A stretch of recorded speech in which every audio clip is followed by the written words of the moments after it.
ആദം നബി മനുഷ്യവർഗത്തിന്റെ പിതാവാണ്. ആദ്യ മനുഷ്യൻ ആ മനുഷ്യനെ അല്ലാഹു സൃഷ്ടിച്ചത് മണ്ണിൽ നിന്നാണ്. ഇന്നും മനുഷ്യപുത്രന്മാർ പിതാവിന്റെ സൃഷ്ടിപ്പിനെക്കുറിച്ചോർത്ത് അമ്പരന്നു നിൽക്കുകയാണ്.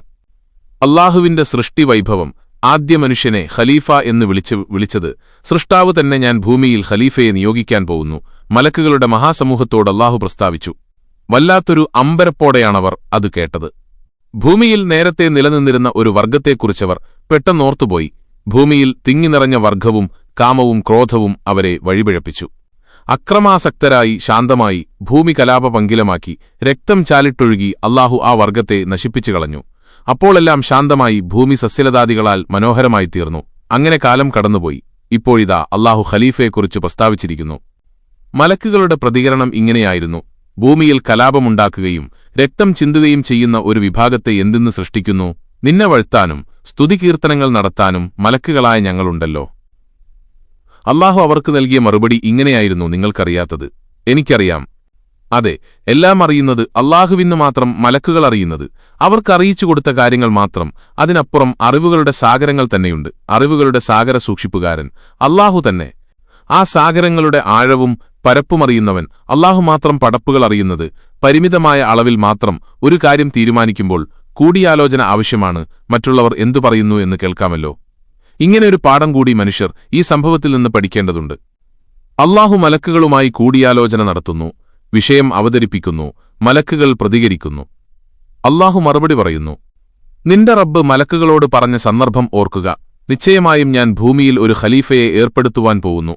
അവർ പറഞ്ഞു: അതിൽ നാശമുണ്ടാക്കുകയും രക്തം ചിന്തുകയും ചെയ്യുന്നവരെ നീ ഏർപ്പെടുത്തുകയോ? ഞങ്ങൾ നിന്നെ സ്തുതിച്ചുകൊണ്ട് തസ്ബീഹ് ചെയ്യുകയും നിനക്ക് തഖ്ദീസ്, നിന്റെ പരിശുദ്ധിയെ വാഴ്ത്തൽ ചെയ്യുകയും ചെയ്തുകൊണ്ടിരിക്കുന്നു. അല്ലാഹു പറഞ്ഞു: നിങ്ങൾക്ക് അറിഞ്ഞുകൂടാത്തത് എനിക്കറിയാം. മലക്കുകൾ അല്ലാഹുവിന്റെ ചലനം കേട്ടു, മൗനം പാലിച്ചു. ഖലീഫ വരും എന്ന കാര്യം ഉറപ്പായി. മനുഷ്യവർഗം വരും മുമ്പേ ഭൂമിയിൽ കഴിഞ്ഞവർ ആരായിരുന്നു? രണ്ടു വർഗക്കാരുടെ പേരുകൾ കാണുന്നു: ജിന്നുകൾ, ബിന്നുകൾ. അല്ലാഹു മലക്കുകളെ പ്രകാശത്താൽ സൃഷ്ടിച്ചു. അഗ്നി കൊണ്ട് ജിന്നുകളെയും സൃഷ്ടിച്ചു. കാമവും ക്രോധവും നൽകപ്പെട്ട വിഭാഗമാണ് ജിന്നുകൾ. അദൃശ്യരൂപികളാണവർ. അവർക്ക് വിവിധ രൂപങ്ങൾ സ്വീകരിക്കാൻ കഴിയും. അവർക്കിടയിൽ ബുദ്ധിമാന്മാരും മൂഢന്മാരുണ്ട്, ധനികരും ദാരിദ്ര്യരുമുണ്ട്, നന്മ ചെയ്യുന്നവരും തിന്മ പ്രവർത്തിക്കുന്നവരുമുണ്ട്. നന്മ പ്രവർത്തിക്കുന്നവർ സ്വാലിഹീങ്ങൾ, തിന്മ ചെയ്യുന്നവർ ശൈതാന്മാർ. ജിന്നുവർഗത്തിൽ സ്ത്രീ പുരുഷന്മാരുണ്ട്. അവർ വിവാഹിതരാവുകയും വംശവർദ്ധന നടക്കുകയും ചെയ്യുന്നു. ജിന്നുവർഗത്തെയും മനുഷ്യവർഗത്തെയും വിശുദ്ധ ഖുർആൻ അഭിസംബോധന ചെയ്യുന്നുണ്ട്. സൂറത്തു റഹ്മാനിൽ ഇങ്ങനെ കാണാം: ഹേ രണ്ടു സമൂഹമേ, നിങ്ങളെ അടുത്തുതന്നെ നാം വിചാരണ ചെയ്യുന്നതാണ്. അപ്പോൾ നിങ്ങൾ രണ്ടു കൂട്ടരുടെയും റബ്ബിന്റെ അനുഗ്രഹങ്ങളിൽ നിന്ന് ഏതൊന്നിനെയാണ് നിങ്ങൾ നിഷേധിക്കുന്നത്? ജിന്നുകളുടെയും മനുഷ്യരുടെയും സമൂഹമേ, ആകാശഭൂമികളുടെ മേഖലകളിൽ നിന്ന് പുറത്തുപോകുവാൻ നിങ്ങൾക്ക് സാധ്യമാകുന്ന പക്ഷം നിങ്ങൾ പുറത്തുപോവുക. വമ്പിച്ച ശക്തി കൂടാതെ നിങ്ങൾ പുറത്തുപോകുന്നതല്ല. അന്ത്യനാളിൽ മനുഷ്യരെല്ലാം വിചാരണ ചെയ്യപ്പെടും. അതുപോലെ ജിന്നുകളും വിചാരണ ചെയ്യപ്പെടും. മനുഷ്യർ ഭൂമിയിലെത്തുന്നതിന്റെ എത്രയോ കാലം മുമ്പ് ജിന്നുകൾ ഭൂമിയിലുണ്ടായിരുന്നു. ജിന്നുകളെക്കുറിച്ച് പഠനം നടത്തിയ പണ്ഡിതന്മാർ അവർ 3 വിഭാഗക്കാരാണെന്ന് പറയുന്നു. വായുവിൽ സഞ്ചരിക്കുന്നവർ, പട്ടികൾ, പാമ്പുകൾ തുടങ്ങിയവരുടെ രൂപം സ്വീകരിക്കുന്നവർ, മനുഷ്യ ശരീരത്തിൽ പ്രവേശിക്കുന്നവർ. കാഫ് മലയിലും പരിസര പ്രദേശങ്ങളിലും ജിന്നുകൾ തിങ്ങിത്താമസിക്കുന്നതായി ചിലർ രേഖപ്പെടുത്തിയിട്ടുണ്ട്. അഹ്ഷാൻ എന്ന ജിന്ന് രാജാവിന്റെ പ്രജകളാണത്രേ ഇവർ. ലോകം സൃഷ്ടിക്കപ്പെട്ട് അനേകയായിരം വർഷങ്ങൾ കഴിഞ്ഞാണ് ജിന്നുകൾ വന്നത്. 24,18,000 വർഷം ജിന്നുകൾ ഇവിടെ താമസിച്ചതായി റിപ്പോർട്ടുകളിൽ കാണുന്നു. പിൽക്കാലത്ത് കലഹങ്ങളും യുദ്ധങ്ങളും സജീവമായി നടന്നു. അല്ലാഹുവിന്റെ കോപത്തിന് വിധേയരായി ഒരു കൊടുങ്കാറ്റ് മൂലം അവർ നശിച്ചു. ഒരു ശിശു ഒഴികെ എല്ലാവരും നശിച്ചുപോയി. ഈ ശിശുപിൽക്കാലത്ത് ഇബ്ലീസായിത്തീർന്നുവെന്ന് കാണുന്നു. ജിന്നുകൾക്കുശേഷം ബിന്നുകൾ എന്നൊരു വർഗം ഭൂമിയിൽ താമസിച്ചു. ഇവരും അക്രമകാരികളായിരുന്നു. ഇവരും നശിപ്പിക്കപ്പെട്ടു. പിൽക്കാലത്ത് ജിന്നുകൾ സജീവമായി. വിശുദ്ധ ഖുർആനിൽ ജിന്നുകളുടെ പേരിൽ ഒരു അധ്യായം തന്നെയുണ്ട്. 72-ാം അധ്യായം, സൂറത്തുൽ ജിന്ന്. ഒരു കൂട്ടം ജിന്നുകൾ നബിതലങ്ങളിൽ നിന്ന് വിശുദ്ധ ഖുർആൻ കേൾക്കുകയുണ്ടായി. അവർ നബിതങ്ങളിൽ വിശ്വസിച്ചു. തങ്ങളുടെ ജനതയെ അവർ ഇസ്ലാമിലേക്ക് ക്ഷണിക്കുകയും ചെയ്തു. ജിന്നുകൾ വിശുദ്ധ ഖുർആൻ പാരായണം കേട്ട കാര്യം അല്ലാഹു നബിതങ്ങൾക്ക് വഹീ മൂലം അറിയിച്ചു കൊടുക്കുകയാണ് ചെയ്തത്. ഇക്കാര്യം പറഞ്ഞുകൊണ്ടാണ് സൂറത്തുൽ ജിന്ന് ആരംഭിക്കുന്നത്. നബിയെ പറയുക, ജിന്നുകളിൽ നിന്നുള്ള ഒരു സംഘം ഖുർആൻ ശ്രദ്ധിച്ചു കേട്ടുവെന്ന് എനിക്ക് വഹീ നൽകപ്പെട്ടിരിക്കുന്നു. എന്നിട്ടവർ പറഞ്ഞു: നിശ്ചയമായും അത്ഭുതകരമായ ഒരു ഖുർആൻ ഞങ്ങൾ കേട്ടു. അത് സന്മാർഗത്തിലേക്ക് വഴികാട്ടുന്നുണ്ട്. അതിനാൽ ഞങ്ങൾ അതിൽ വിശ്വസിച്ചിരിക്കുന്നു. ഞങ്ങളുടെ റബ്ബിനോട് ഞങ്ങൾ ആരെയും പങ്കുചേർക്കില്ല. മനുഷ്യവാസത്തിന്ന് വളരെ മുമ്പുതന്നെ ജിന്നുകൾ ഭൂമിയിലുണ്ടായിരുന്നു. മനുഷ്യവാസത്തിനു ശേഷവും അവരുടെ സാന്നിധ്യം ഇവിടെയുണ്ട്. ആദമിനെ സൃഷ്ടിക്കാൻ പോവുകയാണ്. അതിന്ന് മണ്ണ് വേണം, ഭൂമിയിൽ നിന്ന് മണ്ണെടുക്കണം. അക്കാര്യം അല്ലാഹു ജിബ്രീൽ എന്ന മലക്കിനെ ഏൽപ്പിച്ചു. ജിബ്രീൽ മണ്ണെടുക്കാൻ വേണ്ടി ഭൂമിയിലെത്തി ഭൂമി ചോദിച്ചു, അല്ലാഹുവിന്റെ സാമീപ്യം സിദ്ധിച്ച അഭിവന്ദ്യരായ ജിബ്രീൽ അവർകളെ, അങ്ങെന്തിനാണ് വന്നത്? അല്ലാഹു ഖലീഫയെ സൃഷ്ടിക്കാൻ പോവുന്നു, അതിന്ന് മണ്ണ് വേണം, ഞാൻ മണ്ണെടുക്കാൻ വന്നതാണ്. ജിബ്രീൽ മറുപടി നൽകി, ദയവായി എന്നിൽ നിന്ന് മണ്ണെടുക്കരുത്, അക്കാര്യത്തിൽ എനിക്ക് സങ്കടമുണ്ട്. അല്ലാഹുവിന്റെ പേരിൽ ഞാൻ അങ്ങയോടപേക്ഷിക്കുകയാണ്, തിരിച്ചുപോവുക, എന്റെ സങ്കടം അല്ലാഹുവിനെ അറിയിക്കുക. ജിബ്രീൽ മടങ്ങിപ്പോയി ഭൂമിയുടെ സങ്കടം അല്ലാഹുവിനെ അറിയിച്ചു. ഭൂമിയിൽ നിന്ന് മണ്ണെടുത്തു കൊണ്ടുവരാനുള്ള ചുമതല അല്ലാഹു മീകായിൽ എന്ന മലക്കിനെ ഏൽപ്പിച്ചു. മീകായിൽ ഭൂമിയിലെത്തി ഭൂമി അപ്പോഴും സങ്കടമുണർത്തി മലക്കിനെ തിരിച്ചയച്ചു. അടുത്ത ചുമതല ഇസ്രാഫീൽ എന്ന മലക്കിനായിരുന്നു. മലക്ക് ഭൂമിയിലെത്തി അപ്പോഴും സങ്കടമുണർത്തി മലക്കിനെ തിരിച്ചയച്ചു. നാലാമത്തെ ചുമതലക്കാരൻ അസ്രായിൽ എന്ന മലക്കാകുന്നു. 3 പേരെ തിരിച്ചയച്ച ഭൂമിയാണ്. താനെങ്ങനെ മടങ്ങില്ല, സങ്കടം താൻ പരിഗണിക്കില്ല, മണ്ണുമായി തിരിച്ചുവരും.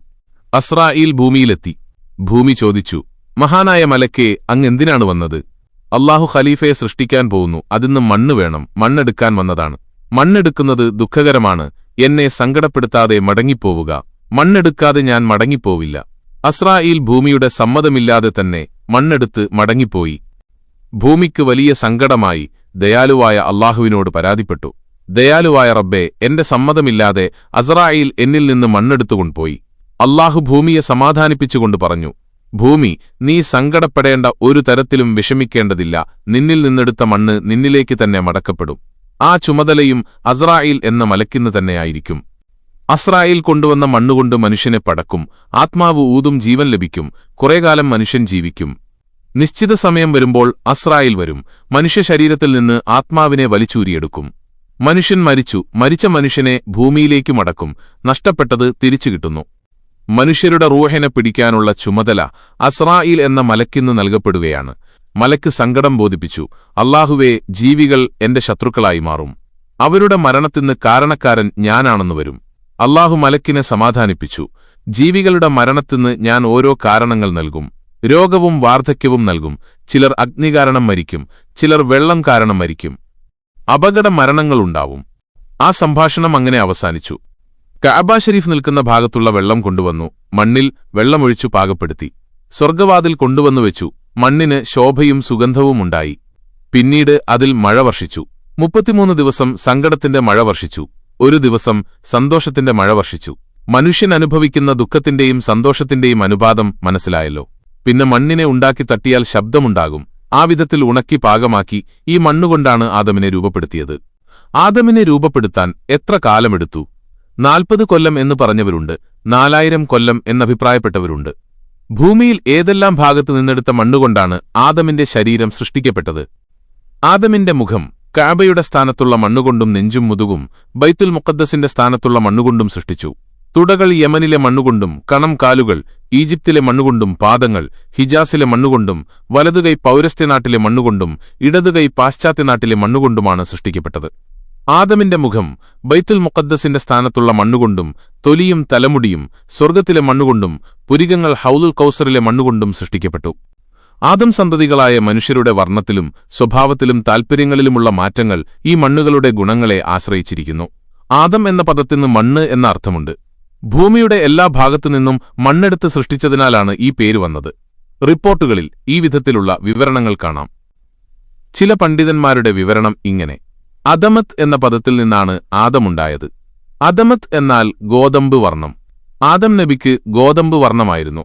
ആദമിന്റെ രൂപം മനുഷ്യരൂപം. മലക്കുകൾ ആ രൂപം കണ്ടു. അതിശയത്തോടെ അവർ അല്ലാഹുവിനെ വാഴ്ത്തി.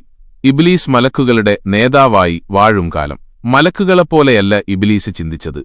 ആദമിന്റെ രൂപം കണ്ടു അസ്വസ്ഥനായി. ഇതെന്തൊരു രൂപം? എന്തിന് ഇതിനെ സൃഷ്ടിച്ചു? മനസ്സിൽ അസൂയ വളർന്നു. ഈർഷ്യയുണ്ടായി ശത്രുതയോടെ ആദമിനെ നോക്കി. ആദമിന്റെ രൂപം നോക്കിക്കാണുകയാണ് ഇബ്ലീസ്. ആ മനുഷ്യരൂപത്തിനകത്ത് കയർ നോക്കണമെന്ന ആഗ്രഹം ജനിച്ചു. അതിന്റെ വായിലൂടെ ഇബ്ലീസ് അകത്ത് കടന്നു. എന്തെല്ലാം അത്ഭുതങ്ങൾ! അല്ലാഹു എന്തെല്ലാം സംവിധാനിച്ചിരിക്കുന്നു! മാർവിടത്തിൽ ഇടത്തുഭാഗത്തായി ഒരറയുണ്ട്. അതെന്തിനാണെന്ന് മനസ്സിലായില്ല.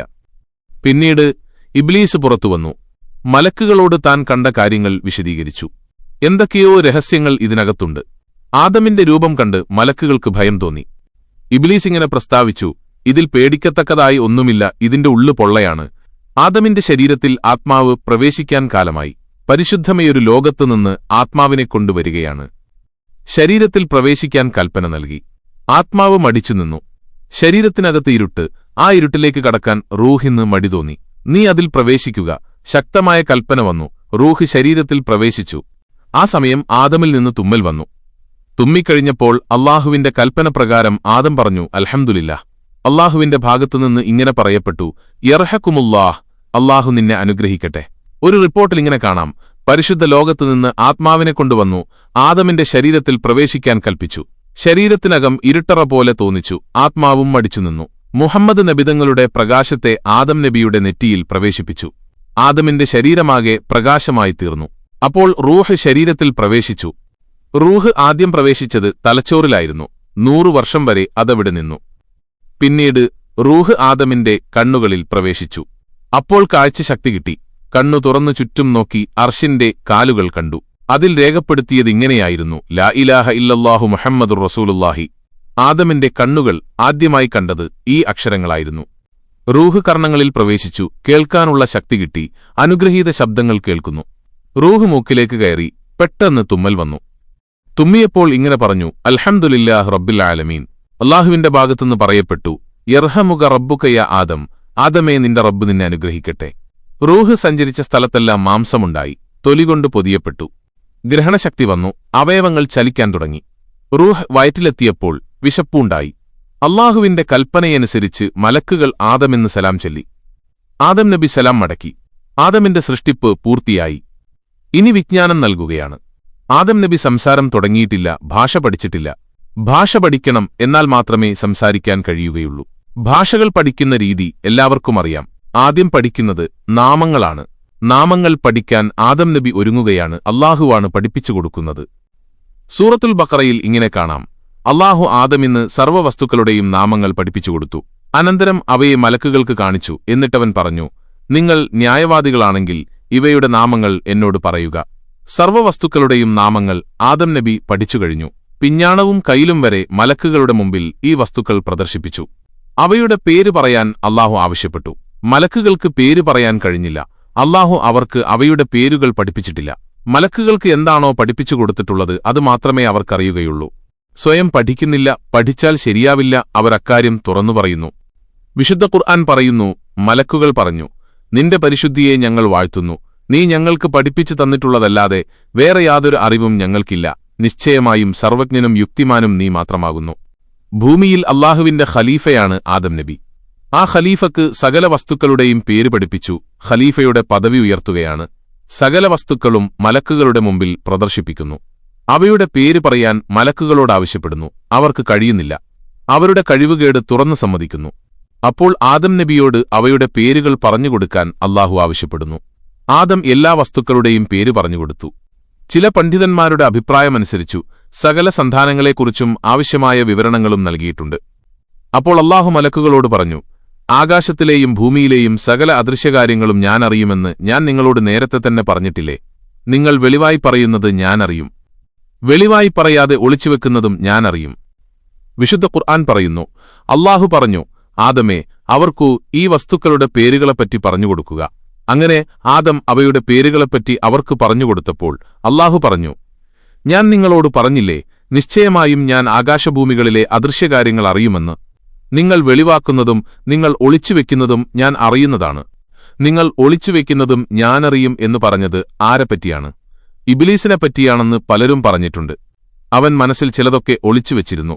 ആദം നബിനോടുള്ള വെറുപ്പും വിരോധവും അവൻ മനസ്സിൽ ഒളിച്ചുവെച്ചിരുന്നു.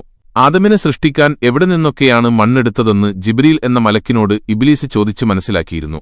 ആ സ്ഥലങ്ങളെല്ലാം പോയി നോക്കി തസ്ബീഹിന്റെ ശബ്ദം കേട്ടു. ഈ സൃഷ്ടി തന്നെക്കാൾ സൃഷ്ടനാണെന്ന് ഇബ്ലീസിന് തോന്നി. അൽക്കാരണം വെറുപ്പോടുകൂടിയാണ് ആദമിനെ നോക്കിയത്. മനസ്സിൽ അസൂയ വളർന്നു. മനസ്സിൽ അളവ് അസൂയയുള്ളവർ സ്വർഗ്ഗത്തിൽ കടക്കുകയില്ല. ഇക്കാര്യങ്ങൾ ഇബ്ലീസ് തുറന്നു പറഞ്ഞില്ലെങ്കിലും അല്ലാഹുവിന് നന്നായറിയാം. അസൂയയും അഹങ്കാരവും അവൻ മനസ്സിൽ ഒളിപ്പിച്ചുവെച്ചിട്ടുണ്ട്. അല്ലാഹു മലക്കുകളോട് ഇങ്ങനെ കൽപ്പിച്ചു, ആദമിന്ന് സുജൂദ് ചെയ്യുക. അല്ലാഹുവിന്റെ കൽപ്പനയാണ്, ഉടനെ അനുസരിക്കുക. അതാണ് മലക്കുകളുടെ രീതി. മലക്കുകൾ കൂട്ടത്തോടെ സുജൂദ് ചെയ്തു. ഇബ്ലീസ് സുജൂദ് ചെയ്തില്ല. കൽപ്പന ലംഘിച്ചു. നന്ദികെട്ടവനായി മാറി. ശപിക്കപ്പെട്ടവനായി. ഇബ്ലീസിന്റെ പേര് കേട്ടാൽ എന്തു പറയണം? ലഹ്നത്തുല്ലാഹി അലൈഹി, അല്ലാഹുവിന്റെ ശാപം അവനിലുണ്ടാവട്ടെ. അന്ത്യനാൾ വരെ ഈ ശാപവചനം തുടരും. ആദമിന്ന് സുജൂദ് ചെയ്യാൻ മടിച്ചതിന്റെ ആഘാതം. വിശുദ്ധ ഖുർആൻ പറയുന്നു, നിങ്ങൾ ആദമിന്ന് സുജൂദ് ചെയ്യുക എന്ന് മലക്കുകളോട് നാം പറഞ്ഞ സന്ദർഭം ഓർക്കുക. അപ്പോൾ ഇബ്ലീസ് ഒഴികെ മറ്റുള്ളവരെല്ലാം സുജൂദ് ചെയ്തു. അവൻ വിസമ്മതിക്കുകയും അഹങ്കരിക്കുകയുമാണുണ്ടായത്. അവൻ കാഫിരീങ്ങളിൽപ്പെട്ടവനായിരുന്നു. സ്രഷ്ടാവായ അല്ലാഹു കൽപ്പിച്ചാൽ ഉടനെ അനുസരിക്കണം. ചിന്തിച്ചു നിൽക്കരുത്, സംശയിക്കരുത്, യുക്തിചിന്തക്കൊന്നും നിൽക്കരുത്. സുജൂദ് ചെയ്യാൻ കൽപ്പിച്ചു. സുജൂദ് ചെയ്തവരെല്ലാം അതുവഴി പുണ്യം നേടി. യുക്തി നിരത്തിയ ഇബ്ലീസ് ശാപം വാങ്ങുകയും ചെയ്തു. ഈ സുജൂദിനെപ്പറ്റി മഹാന്മാർ പറഞ്ഞ അഭിപ്രായങ്ങൾ ശ്രദ്ധേയമാണ്. സുജൂദ് ആദമിന്ന് തന്നെയായിരുന്നു. പക്ഷേ അത് ഇബാദത്തിന്റെ സുജൂദായിരുന്നില്ല, ബഹുമാനത്തിന്റെയും ഉപചാരത്തിന്റെയും സുജൂദായിരുന്നു. സുജൂദ് അല്ലാഹുവിന് തന്നെയായിരുന്നു. ആദം ഖിബിലയായിരുന്നു. സൂറത്ത് അഹ്റാഫിൽ അല്ലാഹു പറയുന്നു, തീർച്ചയായും നാം നിങ്ങളെ സൃഷ്ടിച്ചു, പിന്നീട് നിങ്ങളെ നാം രൂപപ്പെടുത്തി, പിന്നെ മലക്കുകളോട് നാം പറഞ്ഞു, നിങ്ങൾ ആദമിന്ന് സുജൂദ് ചെയ്യുവീൻ. എന്നിട്ട് അവർ സുജൂദ് ചെയ്തു, ഇബ്ലീസ് ഒഴികെ. അവൻ സുജൂദ് ചെയ്തവരുടെ കൂട്ടത്തിലായിരുന്നില്ല. മനുഷ്യവർഗത്തിന് അല്ലാഹു ചെയ്തുകൊടുത്ത വമ്പിച്ച അനുഗ്രഹങ്ങൾ ഓർമ്മപ്പെടുത്തിയ ശേഷം ആദ്യ മനുഷ്യന്റെ സൃഷ്ടിപ്പിനെക്കുറിച്ച് പറഞ്ഞതാണിത്. ഭൂമി സൃഷ്ടിച്ചു, മനുഷ്യജീവിതത്തിന് പാകപ്പെടുത്തിക്കൊടുത്തു. പലതരം ഉപജീവനമാർഗ്ഗങ്ങൾ നൽകി സന്തുഷ്ടരായി ജീവിക്കാൻ പാകത്തിൽ ഭൂമിയെ ആക്കിക്കൊടുത്തു. എന്നിട്ടും നന്ദിയുള്ളവർ വളരെ കുറച്ചു മാത്രമേയുള്ളൂ. അല്ലാഹു പറയുന്നു, തീർച്ചയായും നാം നിങ്ങൾക്ക് ഭൂമിയിൽ സൗകര്യപ്പെടുത്തി തന്നിട്ടുണ്ട്. അതിൽ നിങ്ങൾക്ക് നാം പലവിധ ഉപജീവനമാർഗ്ഗങ്ങൾ ഏർപ്പെടുത്തി തന്നിട്ടുണ്ട്. വളരെ കുറച്ചു മാത്രം നിങ്ങൾ നന്ദി ചെയ്യുന്നു. യഥേഷ്ടം സഞ്ചരിക്കാനും പാർപ്പിടം നിർമ്മിക്കാനും കൃഷി ചെയ്യാനും ജലസേചനം നടത്താനുമെല്ലാം ഭൂമിയിൽ സൗകര്യമുണ്ട്. ഉപജീവനമാർഗ്ഗങ്ങൾ നിരവധിയാണ്. വായുവും വെള്ളവും വെളിച്ചവും നൽകുന്നു. ഇതെല്ലാമായിട്ടും മനുഷ്യൻ നന്ദി കാണിക്കുന്നില്ല. ഇക്കാര്യം പറഞ്ഞ ശേഷം മനുഷ്യന്റെ സൃഷ്ടിപ്പിനെക്കുറിച്ചു പറഞ്ഞു. മനുഷ്യവർഗത്തെ അല്ലാഹു അനുഗ്രഹിച്ചു, ആദരിച്ചു. മലക്കുകളുടെ സുജൂദ് ആദരവാണ്. ഇബ്ലീസ് സുജൂദ് ചെയ്തില്ല.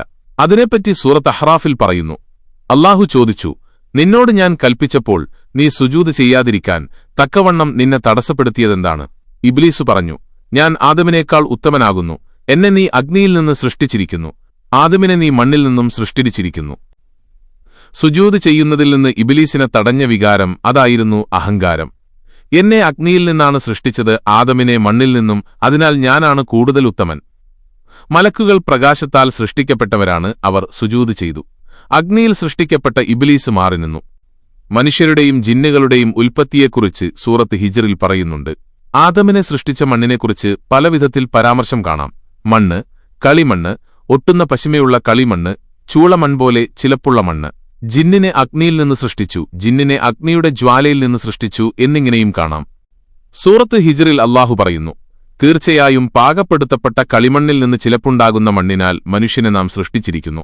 സുദീർഘമായ കാലഘട്ടം കടന്നുപോയപ്പോൾ മണ്ണിന് പല മാറ്റങ്ങളും വന്നു. പല ഗുണങ്ങളുണ്ടായി. പഴകിപ്പഴക്കത്തിന്റെ മണം വന്ന മണ്ണ് എന്നും വ്യാഖ്യാനമുണ്ട്. ആദ്യ മനുഷ്യനെ മണ്ണിൽ നിന്ന് സൃഷ്ടിച്ചു. ആദ്യ ജിന്നിനെ അഗ്നിയിൽ നിന്ന് സൃഷ്ടിച്ചു. മനുഷ്യനു മുമ്പ് തന്നെ ജിന്ന് സൃഷ്ടിക്കപ്പെട്ടു എന്നും മനസ്സിലാക്കാം. അല്ലാഹു പറയുന്നു, നിന്റെ റബ്ബ് മലക്കുകളോട് പറഞ്ഞ സന്ദർഭം ഓർക്കുക. പാകപ്പെടുത്തപ്പെട്ട കളിമണ്ണിൽ നിന്നും ചിലപ്പുണ്ടാകുന്ന മണ്ണിനാൽ ഞാനൊരു മനുഷ്യനെ സൃഷ്ടിക്കുകയാണ്. ആദ്യ മനുഷ്യന്റെ സൃഷ്ടിപ്പിനെക്കുറിച്ച് മലക്കുകൾക്ക് അല്ലാഹു വിവരിച്ചു കൊടുക്കുന്ന ഭാഗമാണിത്. മണ്ണിന്റെ ഗുണവിശേഷങ്ങൾ അത് മനുഷ്യ സ്വഭാവമായി മാറുകയാണ്. അല്ലാഹു മലക്കുകളോട് ഇങ്ങനെ കൽപ്പിച്ചു, അങ്ങനെ ഞാൻ അവനെ ശരിപ്പെടുത്തുകയും എന്റെ ആത്മാവിൽ നിന്നും ഞാൻ ഊതുകയും ചെയ്താൽ അപ്പോൾ നിങ്ങൾ അവന് സുജൂദ് ചെയ്യുന്നവരായി വീഴുവീൻ. എന്നിട്ട് മലക്കുകൾ മുഴുവനായും സുജൂദ് ചെയ്തു, ഇബ്ലീസ് ഒഴികെ. അവൻ സുജൂദ് ചെയ്തവരോടൊപ്പം ആയിരിക്കുവാൻ വിസമ്മതിച്ചു. ഇബ്ലീസ് സുജൂദ് ചെയ്തില്ല, സുജൂദ് ചെയ്തവരോടൊപ്പം ചേർന്നില്ല. ആദം നബി അവരുടെ ചരിത്രം പറയുമ്പോൾ ശപിക്കപ്പെട്ട ഇബ്ലീസിനെപ്പറ്റിയും ധാരാളമായി പറയുന്നു. മനുഷ്യവർഗത്തിന്റെ പിതാവ് ആദം നബിയാകുന്നു, ജിന്നവർഗത്തിന്റെ പിതാവ് ഇബ്ലീസാകുന്നു. ഇബ്ലീസ് മലക്കായിരുന്നു. പാപം ചെയ്തപ്പോൾ അവസ്ഥ മാറി ജിന്നായി മാറി എന്നാണ് അഭിപ്രായം. ചില മലക്കുകളെ ജിന്നുകളായി മാറ്റപ്പെടുന്നു, അതിനുശേഷം അവരിൽ സന്താനോൽപാദനം നടക്കുന്നു എന്ന് പറഞ്ഞവരുണ്ട്. ആദം നബിയുടെ കൂടെ ഇബ്ലീസ് ഉണ്ടായിരുന്നു. ആദം നബിയുടെ സന്താന പരമ്പരയാണ് മനുഷ്യവർഗം. ഓരോ മനുഷ്യപുത്രന്റെയും കൂടെ ഇബ്ലീസുണ്ട്. ആ വർഗത്തിന്റെ പ്രത്യക്ഷ ശത്രുവാണവൻ. ജിന്നുകൾ ഭൂമിയിൽ കലാപമുണ്ടാക്കി രക്തം ചിന്തി. അപ്പോൾ അവരെ അടിച്ചമർത്താൻ അല്ലാഹു ഇബ്ലീസിനെ നിയോഗിച്ചു. മലക്കുകളുടെ ഒരു സൈന്യവുമായി ഇബ്ലീസ് ഭൂമിയിലിറങ്ങി ജിന്നുകളിൽ പലരെയും കൊന്നൊടുക്കി. അവശേഷിച്ചവരെ അഗാധസമുദ്രത്തിലെ ദ്വീപുകളിലേക്ക് നാടുകടത്തി. മുഹമ്മദ് ബിൻ ഇസ്ഹാഖ് റിപ്പോർട്ട് ചെയ്യുന്നു, പാപം ചെയ്യുന്നതിനു മുമ്പ് ഇബ്ലീസിന്റെ പേര് അസാസിൽ എന്നായിരുന്നു. പാണ്ഡിത്യത്തിലും ആരാധനയിലും മറ്റാരേക്കാളും മുന്നിട്ടു നിന്നിരുന്നു. മലക്കുകളിൽ സമുന്നത പദവിയുള്ളവരിൽ ഒരാളായിരുന്നു. ചില റിപ്പോർട്ടുകളിൽ കാണുന്നത് മലക്കുകളിലെ ഉന്നത ഗോത്രത്തിൽപ്പെട്ട ആളായിരുന്നു ഇബ്ലീസ്. ദുനിയാവിനോടടുത്ത ആകാശത്തിന്റെ കാവൽക്കാരനായിരുന്നു, ഭൂമിയുടെ അധികാരിയായിരുന്നു. സഈദ് ഇബ്നു മുഅയ്യിബ് പറയുന്നു, ഇബ്ലീസ് ദുനിയാവിന്റെ ആകാശത്തിലെ മലക്കുകളുടെ നേതാവായിരുന്നു. ഇബ്ലീസിന്റെ പദവികൾ കാണിക്കുന്ന ധാരാളം റിപ്പോർട്ടുകളുണ്ട്. അവന്ന് ഒരു പദവിയും ഫലപ്പെട്ടില്ല. അല്ലാഹു ആദരിച്ചവരെ ആദരിക്കണം. ആദം നബിയെ ഇബ്ലീസ് ആദരിച്ചില്ല. അത് കാരണം അല്ലാഹു അവനെ ശപിച്ചു, ഇറങ്ങിപ്പോവാൻ കൽപ്പിച്ചു. നിന്ദ്യനും നിസാരനുമായി ഇറങ്ങിപ്പോവാൻ കൽപ്പിച്ചു. അപ്പോഴും അവൻ പശ്ചാത്തപിച്ചില്ല. ആദമിനോടുള്ള കോപവും അസൂയയും മനസ്സിൽ നിറഞ്ഞു. ആദം സന്തതികളെ വഴിപിഴപ്പിക്കും. അതാണെന്റെ ജീവിത ലക്ഷ്യം. ഖിയാമം നാളിൽ ഒന്നാമത്തെ കാഹളത്തിൽ ഊതപ്പെടും. അപ്പോൾ എല്ലാ ജീവജാലങ്ങളും നശിക്കും. അക്കാലം വരെ തന്റെ ആയുസ്സു നീട്ടിത്തരണമെന്ന് ഇബ്ലീസ് ആവശ്യപ്പെട്ടു. ആ ആവശ്യം അല്ലാഹു അംഗീകരിച്ചു കൊടുത്തു. മനുഷ്യശരീരത്തിനകത്തും പുറത്തും ഇബ്ലീസ് സഞ്ചരിക്കും, മനുഷ്യനെ വഴിപിഴപ്പിക്കും. സൂറത്ത് അഹ്റാഫിൽ ഇങ്ങനെ കാണാം, അല്ലാഹു പറഞ്ഞു, എന്നാൽ ഇതിൽ നിന്ന് നീ ഇറങ്ങിപ്പോവുക, കാരണം ഇതിൽ വെച്ച് അഹംഭാവം നടിക്കുവാൻ നിനക്ക് പാടില്ല. പുറത്തുപോവുക, നീ നിസ്സാരന്മാരിൽപ്പെട്ടവനാകുന്നു. സ്വർഗ്ഗത്തിൽ നിന്ന് പുറത്തുപോവുക, ആകാശത്തിൽ നിന്ന് പുറത്തുപോവുക, മലക്കുകളുടെ കൂട്ടത്തിൽ നിന്ന് പുറത്തുപോവുക. എല്ലാ പദവികളും നഷ്ടപ്പെട്ടു. നിസ്സാരനായി നിന്ദ്യനായി എല്ലാം നഷ്ടപ്പെട്ടപ്പോഴും പ്രതികാര ചിന്തയാണ് ഇബ്ലീസിന്റെ മനസ്സിൽ നിറഞ്ഞു നിന്നത്. പശ്ചാത്താപമില്ല. സൂറത്ത് അഹ്റാഫിൽ ഇങ്ങനെ കാണാം, ഇബ്ലീസ് പറഞ്ഞു, മനുഷ്യർ എഴുന്നേൽപ്പിക്കപ്പെടുന്ന ദിവസം വരെ എനിക്ക് നീ ഒഴിവു നൽകണമേ. അല്ലാഹു പറഞ്ഞു, നിശ്ചയമായും നീ ഒഴിവു നൽകപ്പെട്ടവരിൽ പെട്ടവനാകുന്നു. പുനരുത്ഥാന ദിവസം വരെ ആയുസ്സു നീട്ടിക്കൊടുക്കാൻ ഇബ്ലീസ് ആവശ്യപ്പെട്ടു. കാഹളത്തിലെ ഒന്നാം ഊതൽ വരെ അവന്റെ ആയുസ്സ് നീട്ടിക്കൊടുത്തു. മനുഷ്യന്റെ മുമ്പിലുള്ള ഒരു പ്രതികൂല ശക്തിയാണ് ഇബ്ലീസ്.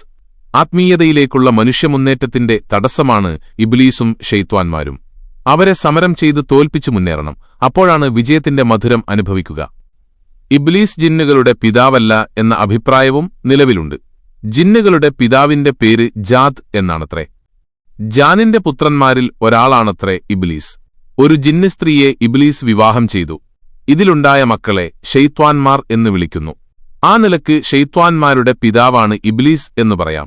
ഇബ്ലീസ് അല്ലാഹുവിനോട് പറഞ്ഞു, ആദം കാരണം ഞാൻ നാശത്തിലായി. എന്റെ സ്ഥാനമാനങ്ങളെല്ലാം നഷ്ടപ്പെട്ടു. ഞാൻ വഴികേടിലായി. ആദമിന്റെ സന്താന പരമ്പരയെ ഞാൻ വഴികേടിലാക്കും. അവർ സഞ്ചരിക്കുന്ന വഴികളിലെല്ലാം ഞാനവരെ കാത്തിരിക്കും. അവരുടെ മനസ്സിൽ ഞാൻ ദുഷിച്ച ചിന്തകൾ നിറയ്ക്കും. തെറ്റുകൾ ചെയ്യാൻ ഞാനവരെ പ്രേരിപ്പിക്കും. നീചകാര്യങ്ങൾ ഭംഗിയായി തോന്നിപ്പിക്കും. മനുഷ്യവർഗത്തിൽ ബഹുഭൂരിഭാഗത്തെയും ഞാൻ വഴികേടിലാക്കുക തന്നെ ചെയ്യും. സൂറത്ത് അഹ്റാഫിൽ ഇങ്ങനെ കാണാം, ഇബ്ലീസ് പറഞ്ഞു, എന്നാൽ നീ എന്നെ വഴിപിഴവിലാക്കിയിരിക്കയാൽ തീർച്ചയായും നിന്റെ ചൊവ്വയെ പാതിയിൽ ഞാൻ അവർക്കായി കാത്തിരിക്കുക തന്നെ ചെയ്യും.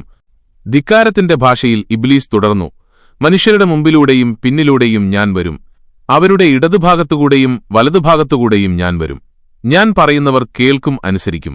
അവരിലധിക പേരും നിനക്ക് നന്ദി കാണിക്കുകയില്ല. നന്ദികെട്ടവരായി നിനക്കവരെ കാണാം.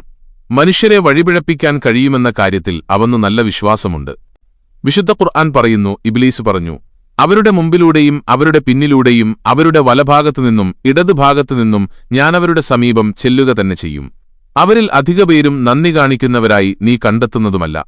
അല്ലാഹുവിനോടാണ് വീരവാദം മുഴക്കിയത്. ഏത് ഹീനമാർഗം ഉപയോഗിച്ചും മനുഷ്യരെ വഞ്ചിക്കുമെന്നാണ് ഇബ്ലീസ് വധിച്ചത്. സൂറത്തുൽ ഹിജറിലെ വചനങ്ങൾ നോക്കാം. അല്ലാഹു പറഞ്ഞു, എന്നാൽ നീ ഇവിടെ നിന്ന് പുറത്തുപോവുക, നിശ്ചയമായും നീ ആട്ടപ്പെട്ടവനാകുന്നു. നിശ്ചയമായും നിന്റെ മേൽ പ്രതിഫല നടപടിയുടെ ദിവസം വരെ ശാപമുണ്ടായിരിക്കും. ഇബ്ലീസ് പറഞ്ഞു, എന്റെ റബ്ബേ, എന്നാൽ മനുഷ്യർ എഴുന്നേൽപ്പിക്കപ്പെടുന്ന പുനരുത്ഥാന ദിവസം വരെ നീ എനിക്ക് താമസം നൽകണമേ. അല്ലാഹു പറഞ്ഞു, എന്നാൽ നീ താമസം നൽകപ്പെട്ടവരിൽ പെട്ടവൻ തന്നെ, അറിയപ്പെട്ട നിശ്ചിത സമയത്തിന്റെ ദിവസം വരെ.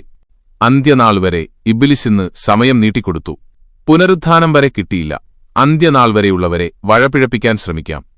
വിശുദ്ധ ഖുർആൻ പറയുന്നു, ഇബ്ലീസ് പറഞ്ഞു, എന്റെ റബ്ബേ, നീ എന്നെ വഴികേടിലാക്കിയതിനാൽ തീർച്ചയായും ഭൂമിയിൽ അവർക്ക് ഞാൻ പാപങ്ങളെ ഭംഗിയാക്കി കാണിക്കുകയും അവരെ മുഴുവൻ ഞാൻ വഴികേടിലാക്കുകയും തന്നെ ചെയ്യും.